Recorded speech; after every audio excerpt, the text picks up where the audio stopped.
교회 여러분, 오늘은 대강절 첫 번째 주일 맞이해서 소망이 되시는 주님을 붙들라 하는 제목으로 하나님 말씀 좀 나누려고 합니다. 믿음과 소망, 사랑, 이 세 가지는 그리스도인의 신앙을 이루는 세 가지 중요한 기둥입니다. 그리고 그 중에 소망은 초대교회 이래로 2000년의 이 기독교 역사가 흐르는 동안 그리스도인들이 늘 이렇게 중요하게 지켜왔던 가치였고 고난을 이기는 힘이었습니다. 초대교회 성도들은 주님의 재림을 소망하면서 고난 중에 마라나타 주여 오시옵소서 이렇게 기도하며 그 어려운 시간을 이겨냈고, 사도 바울은 환난과 핍박을 당하고 있는 데살로니가 교회 교인들에게 편지를 쓰면서 소망의 투구를 쓰고 예수님에 대한 소망으로 그 어려운 시간들을 이겨내라고 그렇게 권면했습니다. 특별히 순교가 심했던 3세기에는 성도들이 가타콤에 모여서 기도하고 찬송할 때마다 주님의 말씀을 서로 나누고 권면하면서 그리스도 안에 있는 소망을 나누었습니다. 그렇게 성도들이 예수님을 붙들고 주님이 주신 약속의 말씀을 나누면서 이 고난의 시간을 이겨냈습니다. 그때는 정말 우리가 상상할 수도 없는 엄청난 핍박이 있던 시간이었습니다. 하지만 소망이 되신 예수님을 힘써 붙들고 의지하면서 살았기 때문에 그들이 낙심하지 않고 절망하지 않고 끝까지 믿음을 지키는 그 믿음의 사람들로 살 수가 있었습니다. 제가 며칠 전에 신문을 통해 자료를 찾아보다가 2019년 현재 한국인의 자살률이 OECD 국가 중 1위라는 좀 안타까운 기사를 읽게 되었습니다. 전문가들의 여러 가지 이야기들이 있었는데 그들의 분석에 의하면 그 자살의 제1 원인이 우울증이라는 것이었습니다. 그리고 우울증을 앓게 되는 원인이 다양한데 일반적으로 우울증을 앓게 되는 경우는 희망이 안 보일 때라고 그렇게 이야기하고 있었습니다. 내 삶의 문제를 해결하긴 해야 되겠는데 그것을 어떻게 해결해야 될지 탈출구가 잘 보이지 않을 때 절망감에 붙들리게 되고 우울증에 빠져들게 된다는 그런 것이었습니다. 그래서 우울증의 다른 이름이 절망이라고 그렇게 이야기하고 있었습니다. 또한 우울증을 앓는 대상에도 제한이 없었습니다. 인기 연예인도 정치인도 공무원도 기업인도 그리고 학생도 평범한 가장과 가정주부 등도 우울증을 앓고 있더라는 것이었습니다. 그리고 정말 또 한 가지 안타까운 그 내용은 기독교 기관의 연구 결과였는데 기독교인들도 믿지 않는 이들과 비슷한 비율로 자살률을 보이고 있었다는 것이었습니다.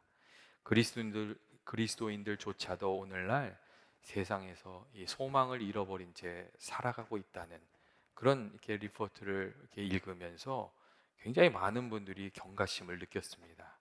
기독교가 가지고 있는 가장 중요한 가치가 소망인데 그 소망을 잃은 채 살아가는 이들이 많이 있다는 겁니다. 그 기사를 읽으면서 우리가 예수님 안에 있는 참 소망을 제대로 나누지 못하고 있구나 하는 경각심을 느끼게 된 사람들이 참 많이 있습니다. 특별히 세상 사람들이 기독교를 가리켜서 소망의 종교라고 말합니다. 그들이 그렇게 이야기하는 이유는 기독가 역사적으로 많은 환난과 박해를 겪었지만 그럼에도 불구하고 낙심하거나 절망하지 않고 그 고난의 시간, 어둠의 시간을 믿음으로 이겨냈기 때문입니다. 그래서 기독교인들이 세상 사람들로부터 가장 많이 들었던 질문이 바로 당신들에게는 무엇이 있어서 절망하지 않는가? 사람들은 다 끝났다고 하는데 왜 포기하지 않는가? 어떻게 그러한 상황에서 낙심하지 않고 기뻐하고 찬송할 수 있는가? 하는 질문이었습니다. 그리고 성경은 그러한 질문에 대답할 답을 준비하고 있으라고 또 그런 말씀도 우리에게 해주고 있습니다. 너희 속에 있는 소망에 관한 이유를 묻는 자들에게 대답할 것을 항상 준비하고 있으라고 이 성경이 우리에게 그렇게 말해주고 있습니다. 그런데 그 대답을 잃어버린 채 살아가는 이들이 많아졌다는 겁니다. 여러분, 그렇다면 그리스도인들이 가진 소망은 여러분 어떤 것입니까? 그것은 예수님께서 우리의 구원자가 되시고 우리의 도움이 되어 주신다는 겁니다. 우리 삶 속에 여러 가지 어려운 일들이 많이 있지만 우리가 예수님을 믿고 의지하며 붙들고 나아가면 예수님께서 우리들 도와주시고 우리 인생의 문제를 같이 짊어져 주시고 구원자가 되어 주신다는 것. 마지막 날에 주님께서 주시는 최종 승리가 있다는 것, 그게 예수 믿는 사람들이 가지고 있는 소망입니다. 오늘 시편의 저자인 다윗도 여러분 그러한 삶을 살지 않았습니까? 다윗이 정말 파란만장한 삶을 살았습니다. 그는 목동으로부터 시작을 해서 이스라엘을 다스리는 왕의 자리까지, 최고의 자리까지 올랐던 사람이었습니다. 하지만 그의 인생길이 그렇게 순탄했던 것만은 아닙니다. 사울 왕에게 충성을 당했지만 자신에게 돌아온 것은 사울 왕이 마음에 품었던 질투와 미움과 핍박이었고, 자기 아들들을 정말 목숨처럼 사랑했지만 아들들에게서 돌아온 것은 믿지 못할 배신이었습니다. 다윗은 가장 사랑했던 아들 압살롬으로부터 배신을 당했고, 자신과 함께 전쟁터에서 목숨을 걸었던 휘하의 신하들에게도 배신을 당하는 아픔을 겪었습니다.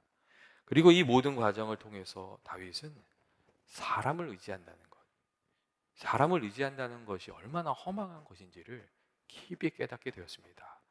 다윗은 많은 전쟁과 위기를 겪으면서 세상에 있는 것들을 믿으면서 살아가는 것이 얼마나 허망한 것인지를 알았고, 처음부터 자신이 믿을 수 없는 것을 붙들고 그것을 지키면서 살아왔다는 것도 깨닫게 되었습니다. 그 결과 자신이 헛되이 의지하고 지키려고 애썼던 것들을 그가 다 내려놓고 참으로 의지할 분이신 하나님을 그가 더욱 붙들게 됐습니다. 그가 이 세상 사람에 대한, 세상의 것들에 대한 헛된 기대를 내려놓고 하나님을 바라보고 하나님을 붙들게 되었을 때에 그의 마음이 다시금 평강으로 회복되고, 그리고 하나님께서 주시는 그 담대한 용기를 품고 다시금 살아가게 되었습니다. 여러분, 오늘 우리가 함께 읽은 시편 62편의 그 말씀은 다윗이 노년의 어려움을 당할 때에 이게 적었던, 지었던 시편이라고 그렇게 이야기해주고 있습니다. 오늘 시편의 말씀을 보면 다윗이 이렇게 얘기하지요. 나의 영혼이 잠잠히 하나님만 바라며 나의 소망이 그에게서 나오는도다. 여러분, 그렇게 얘기해주고 있습니다. 이 말은 수많은 고난과 위기를 이렇게 통과하면서 깊이 깨닫게 된 이 다윗의 삶에서 나온 신앙 고백입니다. 자신이 그동안 헛되이 의지했던 것을 다 내려놓고 나는 하나님만 온전히 의지하면서 살아가겠다고 고백하는, 그리고 나의 구원은 하나님께로부터 오는 것이라고 고백하는 다윗의 그런 신앙 고백입니다. 다윗은 이 고백을 통해서 내가 의지할 분이 하나님이시고 하나님만이 나의 소망이 되신다고 그렇게 이야기해주고 있습니다. 비록 건강이 무너지고 가진 것이 사라지고 믿는 이들이 배반하고 등을 돌릴지라도 소망이 끊어지지 않는 것은 하나님이 우리와 함께 계시기 때문이라고 이렇게 이야기해주고 있습니다. 여러분, 우리가 잘 아는 유대인들이 갇혀있던 그 포로 수용소에 적혀있는 글이 있지 않습니까? 2차 대전 중에 많은 유대인들이 포로가 되어서 억울하게 절망 가운데 목숨을 잃었습니다. 하지만 그럼에도 불구하고 소망을 잃지 않았던 유대인 중에 한 사람이 손톱으로 포로 수용소에 있던 바람벽에 이런 글을 남겼습니다. 비록 태양빛이 비춰오지 않지만 나는 저기에 태양이 있음을 믿는다. 비록 지금 사랑이 느껴지지 않지만 나는 저기 여전히 사랑이 존재하고 있는 것을 믿는다. 비록 하나님께서 침묵하고 계시지만 나는 하나님의 살아계심을 믿는다. 그렇게 써 있었습니다. 그리고 이러한 믿음은 예수님께서 우리에게 보여주신 믿음이기도 합니다. 예수님께서 많은 고난을 당하시면서도 원망하지 않으셨고 십자가의 길을 가셨습니다. 하나님께서 인도해 주시는 그 길이 승리의 길이 있는 줄 알고 거기에 소망이 있는 줄 알고 십자가의 길을 믿음으로 걸어가셨습니다. 그리고 부활의 능력으로 다시 살아나셔서 예수님께서 모든 인류의 참 소망이 되셨습니다. 주님과 함께하는 이들은 주님과 함께 죽고 주님과 함께 다시 살고 승리하게 될 것이라고 우리에게 참 소망이 되어 주셨습니다. 오늘날 우리들의 삶도 여러분 다윗 왕과 같이 늘 흔들리는 삶이지 않습니까? 흔들리지 않는 삶을 살기 위해서 세상에 있는 많은 일들이 세상 것들로 인생을 단단히 세우려고 그렇게 살아갑니다. 그런데 세상에 있는 것들 중에 여러분 흔들리지 않는 것이 있습니까? 돈도 명예도 건강도 친구도 세상에 있는 것들은 다 흔들립니다. 그리고 세상의 것을 의지하면서 살려고 하면 그 마음에 평안함이 없습니다. 반면에 세상에 거는 기대를 내려놓고 우리가 주님을 믿고 의지하고 우리의 소망을 하나님께 두고 살아가면 주님이 주시는 평강으로 담대함으로 살아가게 되는 줄로 믿습니다. 하나님께서 우리가 하나님께 소망을 두면 하나님께서 일하시기 시작하시는 겁니다. 우리의 어두운 삶에 하나님께서 빛을 비춰주시고 우리의 도움이 되어주시고 또 우리의 인도자가 되어주십니다. 우리가 해결할 수 없는 죄의 문제도 주님께서 감당해 주시고 해결할 수 없는 건강의 문제도 사업의 문제도 가정의 문제도 인생의 모든 문제도 주께서 도와주시고 함께해 주십니다. 영동 세브란스 병원의 암센터 소장으로 일하셨던 이희대 박사님이란 분이 예전에 계셨습니다. 그분이 희대의 소망이라는 책을 이렇게 발간했어요. 그분이 책을 내면서 화제의 주인공이 되셨는데 그분이 화제의 그 주인공이 된 이유는 그분이 유방암의 그 최고 권위자로서 1년에 한 600명 이상의 암 환자를 수술하는 훌륭한 의사였기 때문이 아니고 본인 자신이 대장암 4기 환자로 치료를 받으면서도 소망을 잃지 않고 믿음으로 살아가고 있었기 때문이었습니다. 이대 소장님은 암과 싸우는 중에 성경을 더 가까이 하게 되었고 성경을 깊이 읽는 중에 예수님을 다시 만나게 되었습니다. 그리고 예수님 안에 있는 인생의 참 소망이 무엇인지를 그분이 깨닫게 되었습니다. 그리고 그래서 그런지 그분이 이런 말을 남기셨어요. 제가 암 사기의 상황에 있음에도 소망을 잃지 않는 것은 하나님께서 생명의 오기를 준비하고 계시다는 것을 믿기 때문이라고 그런 이야기를 남겼습니다. 이대 박사님은 절망하거나 낙심하는 것이 아니라 예수님 안에 있는 소망을 붙들고 하나님께서 준비하고 계시는 생명의 오기를 바라보면서 끝까지 믿음의 삶을 사셨습니다. 우리가 예수님을 믿지 못하기 때문에 예수님께서 선한 길로 인도하고 계시는 것을 믿지 못하기 때문에 주님께서 약속해 주신 그 최종 승리를 믿지 못하기 때문에 오직 세상에서의 성공이 전거인 것처럼 그리고 생각하기 때문에 예, 우리들의 어려움이 찾아올 때 낙심하고 절망하고 주님을 향한 소망을 포기하고 잃어버리고 살아가는 것은 아닌지 우리가 좀 생각해 볼 필요가 있습니다. 교회 여러분, 우리가 어떻게 해야 소망을 잃지 않고 이 험난한 세상에서 믿음의 삶을 살 수 있습니까? 우리가 소망을 잃지 않고 믿음으로 살아가려면 먼저 우리의 마음속에 예수님을 우리들의 마음속에 주인으로 모시고 살아야 됩니다. 예수님께서 우리 마음에 계셔야 우리가 주님을 믿고 의지하고 살아갈 수 있고 또 예수님께서 우리들의 마음속에 계셔야 주께서 우리들의 마음도 생각도 지켜주시기 때문에 그렇습니다. 여러분, 인생 살다 보면 여러 가지 어려움이 찾아옵니다. 우리 영혼을 힘들게 하는 그런 문제들도 찾아오고 육신이 병들어서 허약해지고 사업이나 직장에서 문제가 터지고 부부간의 문제도 또 자녀 간의 관계도 어려움이 찾아오는 때가 많이 있습니다. 그런데 그때 한번 우리 마음이 흔들리고 요동치기 시작하면 사실 내 힘으로 내 마음을 컨트롤하는 게 그게 쉽지 않습니다. 그런데 예수님께서 내 마음에 계시고 우리가 예수님을 붙들고 우리의 마음을 지켜달라고 주님께 간구하고 우리 마음을 주께 드리면서 살아가면 주님께서 우리들의 마음과 생각을 지켜주십니다. 그래서 염려도 근심도 불안도 절망도 여러분 이겨내게 해주시는 겁니다. 지존자의 은밀한 곳에 거주하고 전능자의 그늘 아래 거하는 사람들은 주님의 도우심과 은혜를 힘입으면서 살아갈 수가 있습니다. 그래서 우리가 예수님을 우리 마음속에 모시고 사는 것 참 중요합니다. 여러분, 주님의 능하신 손 안에 거하고 계십니까? 주님을 마음속에 모시고 주님을 늘 의지하면서 살기에 주님께서 주시는 위로와 평강과 담대함으로 살아가는 저와 여러분 되시기를 원합니다. 둘째로, 우리가 소망 가운데 믿음으로 살려면 하나님의 말씀 위에 굳건히 서야 됩니다. 하나님의 약속의 말씀을 마음에 품고 살아갈 때에 하나님께서 그 약속의 말씀과 함께 역사하여 주셔서 우리의 마음을 지켜주시고 또 우리들의 삶을 인도해 주시고 우리를 도와주시기 때문에 그렇습니다. 때때로 어려운 가운데 하나님이 생각나게 해주시는 그런 말씀이 있지 않습니까? 그 말씀을 붙들면 주님께서 그 말씀과 함께 역사해 주셔서 우리들의 삶을 도우시고 인도해 주신 것을 우리가 알게 됩니다. 그래서 우리가 약속의 말씀에 좀 든든히 서서 살아야 됩니다. 때때로 사람들 중에 이 주님을 향한 소망으로 사는 것과 소원을 마음에 품고 사는 것을 좀 혼동하는 그런 분들이 있습니다. 이 소원을 마음에 품고 사는 것은 나의 필요를 따라서 그것을 구하면서 여러분 살아가는 것을 말합니다. 내 뜻대로 내가 원하는 대로 이루어지기를 바라면서 살아가는 것. 그게 소원을 마음에 품고 살아가는 겁니다.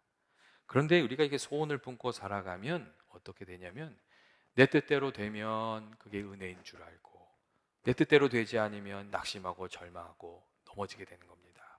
소원을 품고 살아가는 삶이 그렇습니다. 내 뜻대로 되면 되지 않고 이 시간 내 시간표대로 내 기대대로 되지 않으면 다 믿음을 잃어버리고 다 이렇게 낙심하고 절망하고 흔들리게 됩니다. 그런데 여러분 소망을 가지고 사는 것은 그렇지가 않습니다. 소망을 가지고 사는 것은 하나님을 믿는 믿음으로 사는 겁니다. 여러분 소망으로 사는 것은 내가 원하는 길과 다를지라도 하나님께서 선한 길로 인도하심을 믿고 하나님께서 내게 주신 그 약속의 말씀을 이루어 주실 것을 믿고 믿음으로 살아가는 것을 말하기 때문에 그렇습니다. 여러분 그래서 소망으로 사는 삶은 주시는 말씀이 중요하고 그리고 말씀 위에 든든히 서는 게 중요합니다.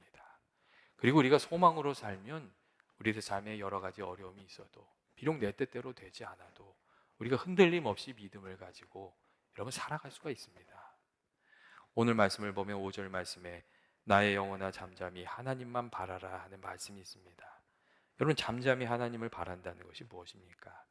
잠잠히 하나님을 바란다는 것은 모든 논리를 잠재우고 근심과 걱정을 좀 내려놓고 하나님을 바라보고 하나님을 의지하고 이렇게 살아가는 건 말합니다. 여러분 칸트가 예전에 이런 얘기를 했어요.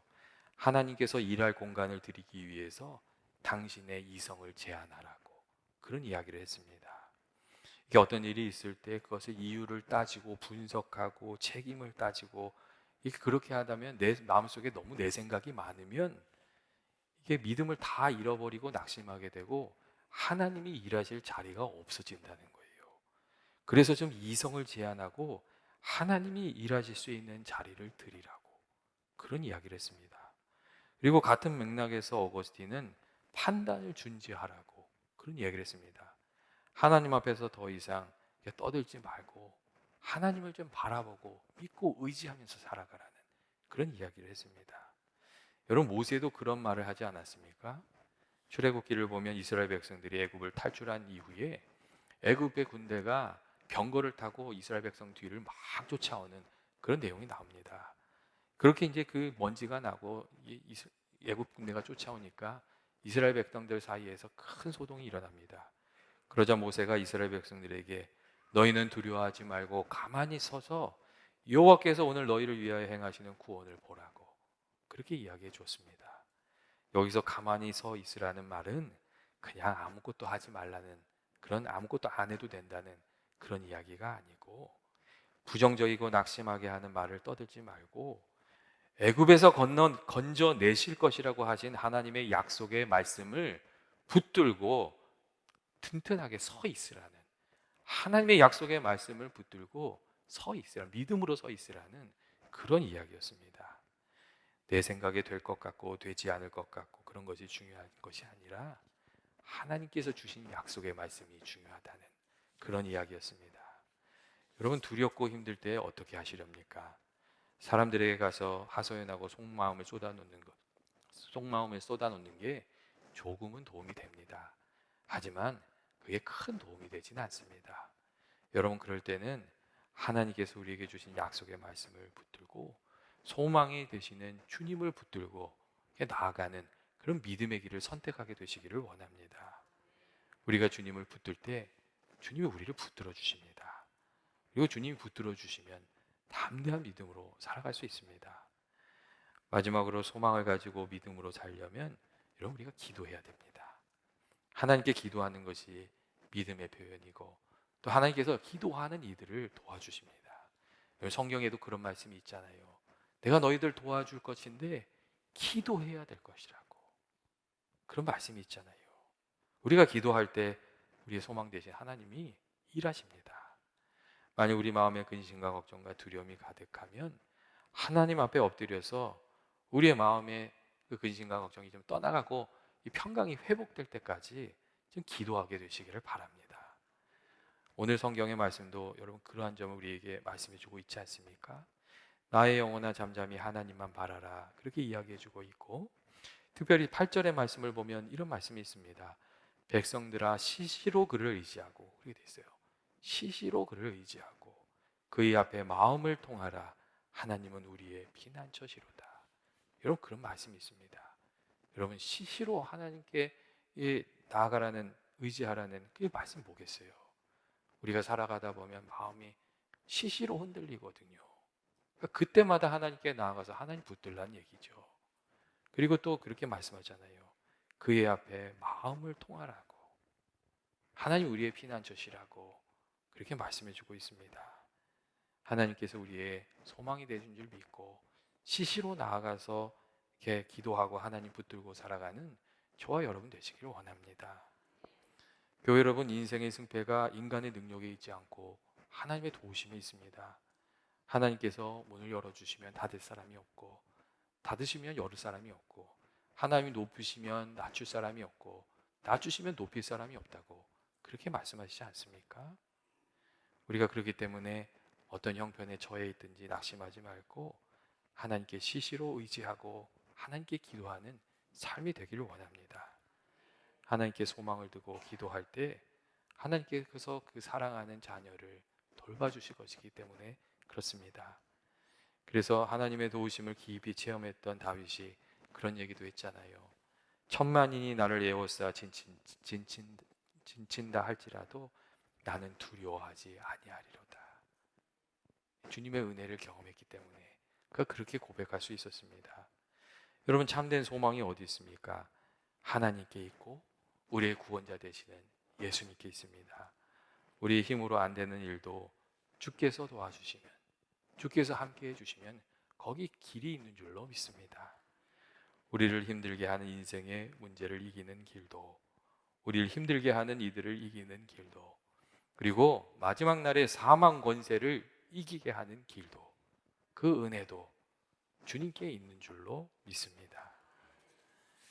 꼭 우리 인생의 어둠이 깃들며 그리고 마음이 흔들린다면 여러분 오늘 말씀 꼭 기억하시길 바랍니다. 나의 영혼아 잠잠히 하나님만 바라라. 나의 구원이 그로부터 나는도다. 오직 그만이 나의 반석이요 나의 구원이시요 나의 요새이시니 내가 흔들리지 아니하리로다. 주께서 주신 이 귀한 말씀 붙들고 어려움이 있을도록 소망이 되시는 주님께 우리의 마음을 두고 살아가는 저와 여러분 되시길 주의 이름으로 축원드립니다. 같이 기도하시겠습니다. 사랑과 은혜가 많으신 하나님 아버지, 우리가 주님을 믿고 의지하고 우리의 소망을 주께 두고 살아가길 원합니다.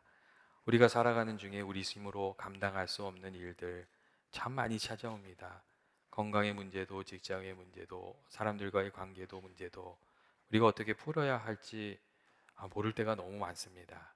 하나님 아버지, 그런 때에 우리가 낙심하고 절망하는 것이 아니라 소망이 되시는 주님을 바라보게 하시고 주께 나아가 기도하고 주님을 믿고 믿음으로 나아가서 승리하는 저희들이 되게 하여 주옵소서. 주께서 연합의 모든 교우들의 도움이 되어 주시길 원하오며 예수님의 이름으로 기도합니다.